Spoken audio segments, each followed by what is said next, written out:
like there's no tomorrow.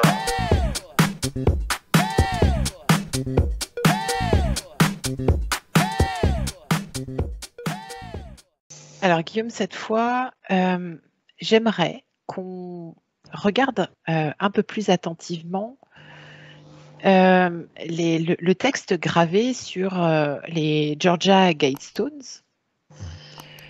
Alors, on avait déjà fait une première enquête, on avait bien vu, enfin voilà, on avait perçu certaines infos. Pas besoin de refaire l'historique, mais j'aimerais qu'on se penche en fait sur ce que dit le texte. Ouais. Sur ces fameux commandements. Bon, je ne sais pas si le terme est bien juste. Et j'aimerais que on aille regarder un peu, alors pas l'énergie de ceux qui l'ont mis, quoique, mais finalement d'aller peut-être un peu plus profondément dans ce qui est dit et savoir si ça a quelque part une logique, comme tu sais, une proposition de modèle sociétal qui semble pas si fou que ça en fait. Et plutôt quand on le lit, on se dirait ouais, tu vois, pourquoi pas, ça tient la route. Alors déjà, quand je te dis ça, est-ce que dans quoi ça t'emmène? Alors, tout de suite quand tu m'as proposé le sujet, et mon corps me trompe jamais, j'ai eu la nausée. Ok, donc envie de vomir. Et quand je sais que j'ai envie de vomir, c'est que c'est pas aligné, quoi. Ok. Enfin, ou du moins, c'est mon être à moi qui me dit, c'est pas aligné avec toi. Après, voilà. En tout cas, pour moi, c'est désagréable. Ok. Je porte pas de jugement au-delà de moi. Ensuite, quand tu as parlé de phrases effectivement qui pouvaient tenir la route, c'est marrant, mais on m'a montré un troupeau d'animaux qui partaient en courant, comme s'ils fuyaient un feu, et qui fonçaient. Mais vraiment qui foncent, qui fuient. Voilà, ça c'est la première image qu'on m'a montrée. Alors, c'est-à-dire qui fuit. Est-ce que finalement, sous des airs de tenir la route, il y a quelque chose derrière qui est pas clair, qui est pas... Ouais, en fait, il y a un esprit derrière de manipulation de la vie. Et tu sais, ça me fait penser un peu à l'Amazonie ou même dans d'autres coins de la planète où on brûle la forêt pour modifier son apparence, son relief et en tirer des profits. Et là, ça me fait vraiment penser à ça. On dirait que ces animaux sont en train de fuir leur espace naturel. On les pousse à fuir parce que l'humain veut ou sait mieux que eux. Tu vois? D'accord. Alors, tu sais ce qu'on va faire? On va voir où ça t'emmène. On va prendre quelques phrases. Oui. OK? Par exemple, éviter les lois mesquines et les fonctionnaires inutiles. Alors, on serait tous d'accord pour dire, bah oui, les lois mesquines, effectivement. Alors, tout de suite, ça me fait baisser de vibration. Tu vois, il y a une baisse de vibration et il y a quelque chose de très, je ne sais pas comment dire, bureaucratique. Je ne sais pas, un truc comme ça. Et ça m'amène à de la robotisation aussi. Donc, il y a quelque chose derrière qui est très artificiel. Mais pourquoi tu as cette sensation de quelque chose d'artificiel? Alors, est-ce que tu pourrais aller voir derrière? Ouais, en fait, on dirait que ces règles ont vraiment, justement, sont une vitrine séduisante, mais que derrière, c'est que de la manipulation. Et là, par exemple, derrière ça, déjà, cette phrase-là, elle fait baisser en vibration, et derrière, on a de l'IA, quoi. De l'IA. Oui. Ok. Alors, c'est très intéressant, mais moi, j'aimerais savoir comment ce texte-là, qui semble tenir la route, parce que là, je te donne une autre phrase, faites primer la vérité, la beauté, l'amour en cherchant l'harmonie avec l'infini. Tu lis ça, ça semble... Enfin, dire qui ne serait pas d'accord avec ça. Ouais, mais quand tu fais vibrer ça dans ton cœur, cette phrase avec l'origine de ce truc-là, ben, j'ai eu un rototo là qui est venu, tu vois. Je peux te dire. Ouais. Tu vois, ça m'a Ok. fait, j'avais envie de vomir, quoi, tu vois. Alors, c'est fou quand même, parce que tu te dis, bah ouais, les mots ils sont beaux, mais en fait ils vibrent pas. Et alors, comment ils font pour ne pas vibrer? Comment Parce que l'intention, elle vient pas du cœur de quelqu'un. Tout de suite, ça m'amène sur de l'entité, de l'entité sombre. Alors, tu parlais d'IA, ça m'intéresse. Oui.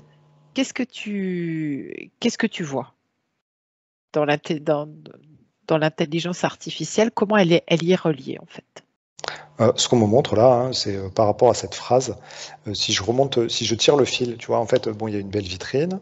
Je tire le fil qui m'amène en coulisses, ça m'amène sur des robots, et les robots sont dirigés par des entités éthérées sombres qui ont envie de remplacer l'humain.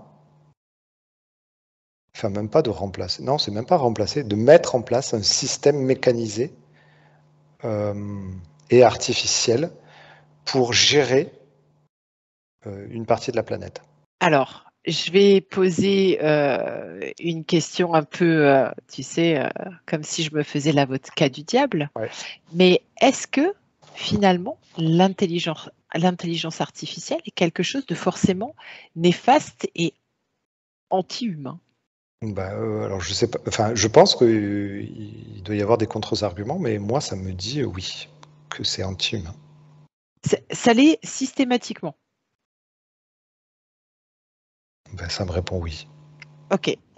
Que ce soit sur la Terre ou ailleurs. Sur la Terre, oui. Ailleurs, non. Voilà.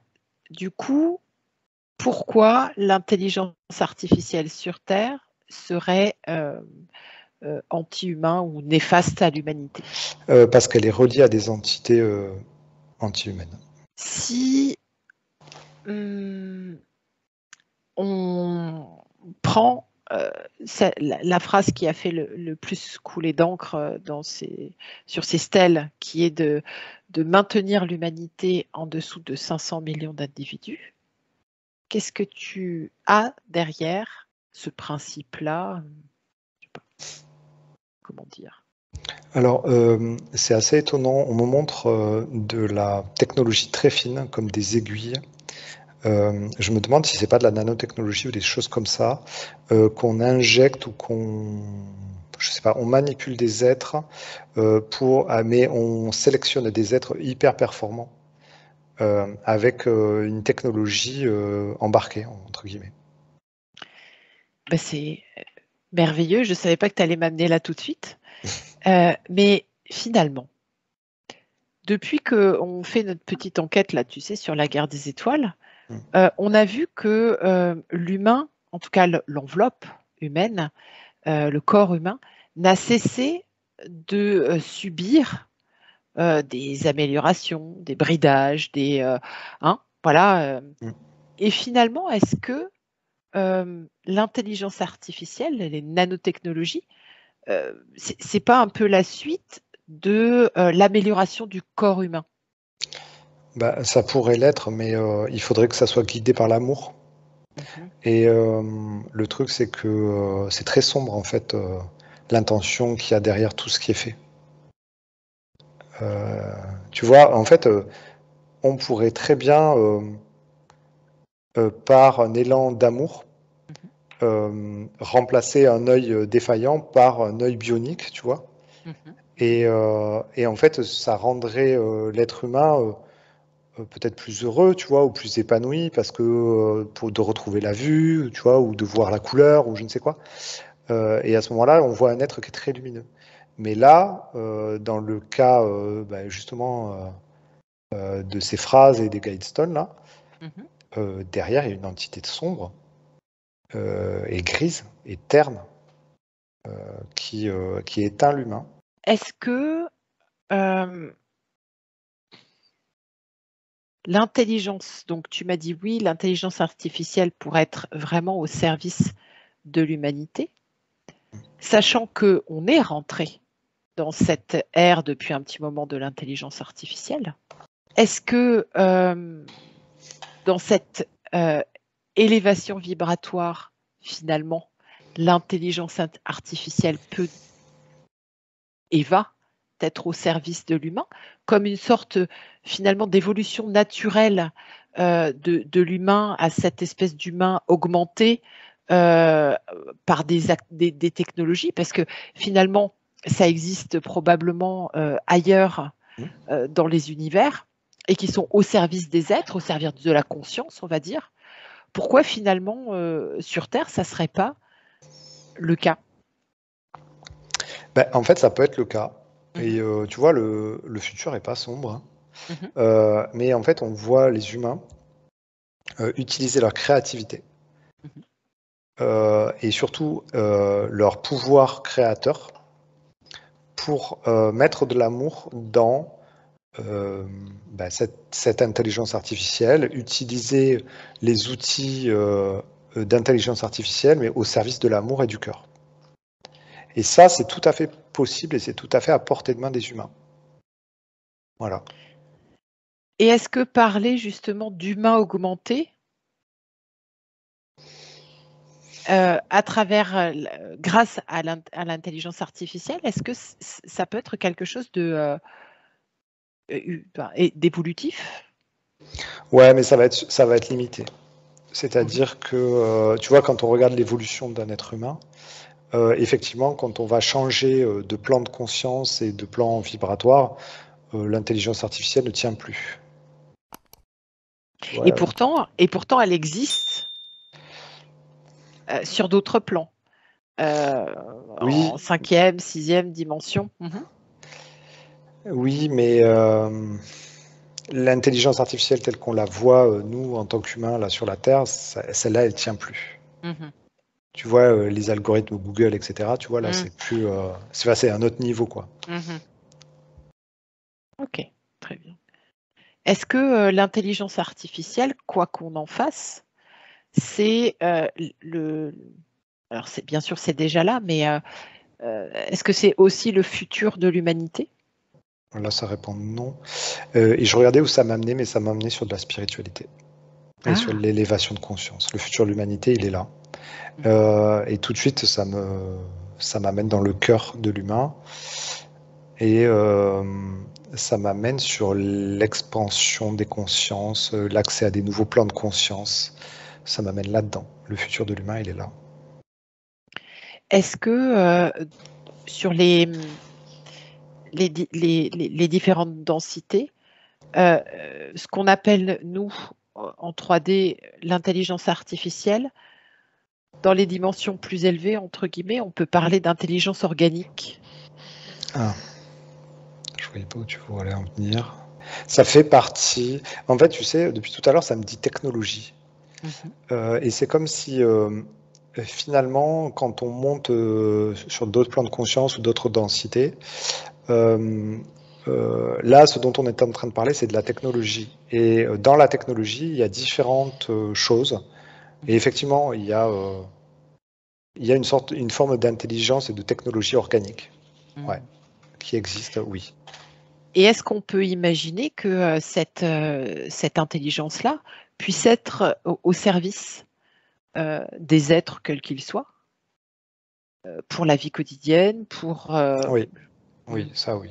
Si on revient sur la première phrase qui est maintenez l'humanité en dessous des 500 millions d'individus. Est-ce que ça pourrait être quelque chose de bénéfique? Est-ce que ça pourrait, si nous n'étions que 500 millions, nous pourrions vivre dans une société plus équilibrée, plus Oui, c'est ça. Plus en équilibre, tu vois, une sorte d'équilibre entre la nature, les ressources de la nature, les autres règnes. Là, ça m'a renvoyé tout de suite à une question. Ça me dit qui décide? Et on dirait que, alors là, tu vois, aussi, quand tu parlais, là, ça m'a amené sur les nazis. On dirait qu'à partir du moment où l'humain, ou même n'importe quelle entité, veut décider, veut prendre le contrôle de la vie, à partir de ce moment-là, c'est pas quelque chose qui est lumineux. Mais est-ce qu'on peut imaginer que il y a un équilibre dans tout? Non, mais je m'amuse à faire Ça dit l'avocat non du tout de diable. suite, hein. Ça dit non tout de suite. Je sais pas ce que tu veux dire, mais ça dit non. On dirait que en fait, que là, la question qui arrive, je ne sais pas laquelle c'est, mais on dirait qu'il y a de la peur derrière. Et quand ça dit peur, ça dit contrôle et ça dit non-amour. En fait, de peur de mes peurs ou Non, ma non, non, peur à non, moi? Ah non, non, non, la peur d'accord. en général. Non, la Ah peur oui, en oui, d'accord. général. Le fait que tu vois quelqu'un à un moment donné se dise, par exemple, je vais diffuser telle chose à la population pour limiter sa croissance, ou je vais faire ça pour lutter contre une maladie qui va éradiquer la planète. En fait, tout ça, ce n'est basé que sur de la peur, donc du non-amour. Donc du pas confiance au plan, pas confiance en la vie, pas confiance en la puissance de l'être humain. Tout ça, en fait, c'est je veux prendre le contrôle parce que moi, je sais mieux que Dieu, en fait, ou que je sais, ou que la source, ou que je ne sais quoi, tu vois. Et en fait, et là, en fait, derrière ces guidestones, il y a ça. Il y a, bon, il y a une entité qui est sombre, mais ce serait un humain lumineux, ce serait la même chose. Ça voudrait dire qu'à un moment donné, il sait mieux que la vie ce qu'il faut pour l'humain. Et là, tout de suite, ça bug. Je comprends ce que tu dis, mais je vais quand même insister et du coup attaquer le truc, je sais pas, par la face nord.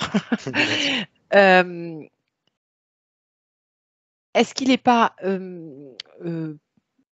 possible ou comment dire d'avoir un regard justement en se demandant où est l'équilibre?